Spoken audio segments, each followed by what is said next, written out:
And some breaking news now coming in straight from the state of Tamil Nadu. Well, the Chief Minister of the state, M.K. Stalin, has attacked the central government. Tamil Nadu's Chief Minister has said, and I'm going to quote him here, that let us not forget the fact that these happenings are not just one of the events, but the final nail in the coffin of an incompetent and broken system of centralized selection.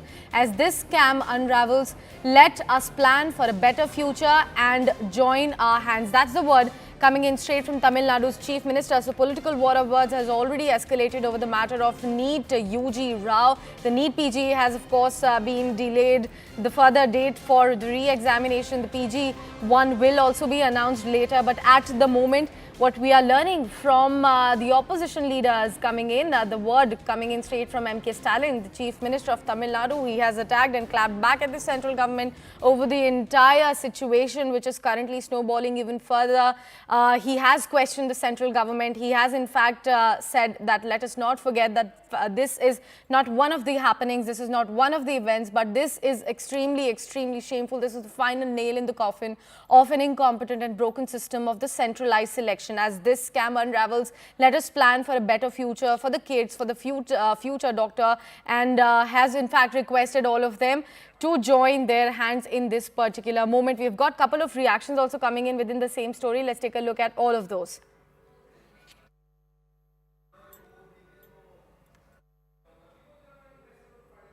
Joining us right now, Deepak ji, पहले एक बात बताइए, बड़े आरोप लग रहे हैं रवि अत्री के ऊपर।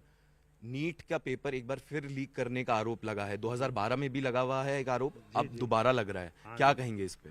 जो सारे केस हैं ये झूठे बयान हो रहे हैं। देखो जी, जेल में से आप कैसे ये वो थोड़ा ही नहीं कर देगा पेपर लीक। आपकी निगरानी में भी पेपर लीक हो रहा है, तो इसका ये थोड़ा ही नहीं है कि सारा आरोप रवि पर है। ये गलत बात है, नाजायज फंसा रहे हैं उसको। इससे सरकार को फायदा हो रहा है। अच्छा, लेकिन पुलिस का क्या कहना है कि उनका कोई गैंग था, जब वो कोटा पढ़ने गए थे तब से वो संपर्क में आए, तो उस गैंग के जरिए ये सब काम अभी भी बाहर से चल रहा है। ये पढ़ाई करने गया था जी, पढ़ाई के यहाँ से पैसे भी जा रहे थे बरकरार। रोहतक पीजीआई में भी था। मैं अपनी मिसेज को लेके गया वहाँ, मेरे बाल बच्चे हुए, तो मैंने वहाँ सपोर्ट इनकी थोड़ी सी ली। तो ऐसा कुछ भी नहीं है, ये सपा आदमी है, बिल्कुल अपनी मेहनत कर रहा था। वहाँ से कोई सक्सेस नहीं हुआ, दिल्ली से कोचिंग कर रहा था। फिर ये सरकार की गलत राजनीति है। अच्छा, तो आपको क्या लग रहा है, राजनीति का शिकार हो रहा है आपका भाई? लेकिन दिक्कत क्या आती है यहाँ पे? पुलिस का क्या कहना है? पहले भी कई इल्जाम लग चुके हैं, एक नहीं, अभी भी जेल में उसी इल्जाम की वजह से बंद है कि 2015 के अंदर भी अरेस्ट हुए थे ये, 2012 में भी 2 बार अरेस्ट हुए, और अभी भी मेरठ जेल में बंद है यूपी के पेपर लीक कराने के लिए। तो इल्जाम तो कई बार लग चुके हैं इन पे। इल्जाम लग चुके हैं जी। आप देख सकते हैं कि पेपर लीक करेगा वो, उसके पास पैसा होगा, धन दौलत होगी, इसके नाम पे क्या है? ये घर बाहर देखो, इसकी जगह बाहर देख लो। ये गरीब गरबा आदमी है जी, ये परेशान किए जा रहे हैं। हाँ। अच्छा, तो जैसे एक इल्जामात ये भी है कि पैसा भी दिया गया इनको बहुत, लेकिन आप जैसे पैसा फिर कहाँ गया जी? पैसा कहाँ गया? वो पैसा है वो तो उसको ईडी जांच करे, निकाले। हम तो चाह रहे हैं कि जांच अच्छे से हो। अच्छा, और बाकी घर वालों का क्या कहना है? बच्चों का भविष्य खराब हुआ है, भाइयों का, ये गलत नहीं हुआ। हम चाह रहे हैं कि ईडी जांच करे ठीक तरीका से, ये नहीं है कि किसी बच्चे को, गरीब को फंसाए। Well, so this is the word coming in from the close aides, family members of Ravi Atri. This is Yash Goel with video journalist Vikas Kumar for CNN News 18. क्या हो रहा है? एनटीए कह दीजिए ना कि हम यह संसाधन या संस्था नहीं चला पा रहे हैं, बात खत्म हो गई। नौजवान समझ लेंगे, विद्यार्थी समझ लेंगे कि उनके ऊपर जो सरकार बैठी है उनके सुरक्षा के लिए, उनके जीवन के भविष्य के लिए बड़ी बड़ी बातें तो करती है, लेकिन कर तो कुछ पाती नहीं। तो इस्तीफा दीजिए, नए व्यक्ति को मौका दीजिए। भारत में एक से एक होनहार एमपी चुनकर आए हैं, किसी और एमपी को मौका दीजिए।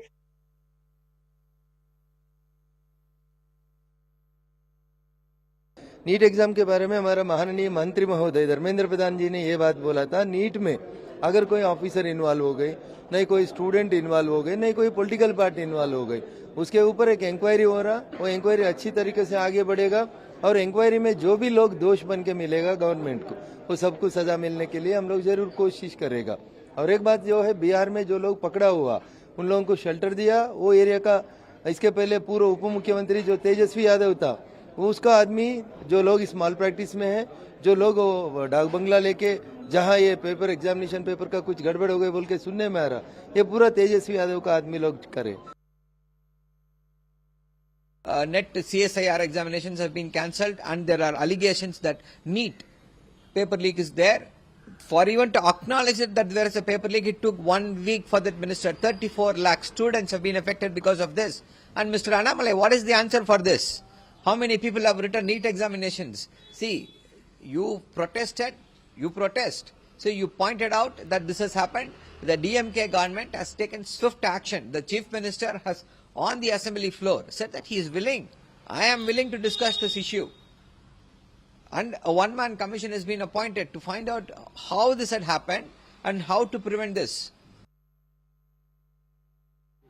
मोदी जी पेपर लीक के खिलाफ कितने भी कानून बनाए, कितने भी भाषण करे, परिभाषा दिखाए, पर जहां पेपर लीक होता है वहां बीजेपी का कॉलेज आता है, एबीवीपी के कार्यकर्ता आते हैं, एबीवीपी के से निकले हुए प्रोफेसर और कुलपति सामने आते हैं।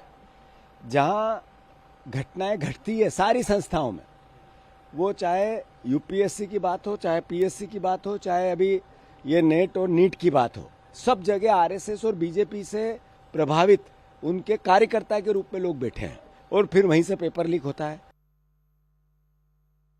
Paper leakages, the mismanagement, the corruption, this is a total failure of the central government. But Prime Minister is silent, he is not speaking. The centralization of the examination, it is a totally against our federal structure, our constitutional spirit. In the name of one nation theory, they are all centralizing, they are demolishing, they are totally diluting the framework of our country. गिरफ्तार कर लो ना भाई, नौटंकी क्यों कर रहे हो? धर्मेंद्र प्रधान दोषी हैं, धर्मेंद्र प्रधान दोषी हैं, प्रधानमंत्री दोषी हैं, उनकी चुप्पी आपराधिक है। नेट का एग्जाम कैंसिल करना पड़ा। नीट में आप एक आधारहीन मसालेदार स्टोरी बना रहे हैं गेस्ट हाउस बुकिंग की, मतलब, और उसके बाद कह रहे हैं सरनेम यादवेंदु, तो नीरव मोदी और माननीय प्रधानमंत्री नरेंद्र मोदी जी रिलेटेड है। अब करो रिफ्यूट। मतलब एक तौर तरीका होना चाहिए, कार्यशैली में गंभीरता होनी चाहिए। लाखों बच्चे सड़क पे हैं और आप गेस्ट हाउस की हॉन्टेड स्टोरी बना रहे हो। एक पूरी तरीके से गुजरात के लोग इसमें पूरी तरीके से इंटरफेयर कर रहे हैं। पूरे के पूरे सारे सिस्टम में गुजरात के लोग बैठे हैं। आप देख सकते हैं कि सिपाही भर्ती में एक विनीत आर्या नाम का व्यक्ति, जिसको 3 सम्मन एसटीएफ ने किया और वो भाग गया, विदेश चला गया है। पता चला कि विदेश में बैठा हुआ है। अब उत्तर प्रदेश की पुलिस की भर्ती में गुजरात का क्या काम है, गुजरात के लोगों का क्या काम है?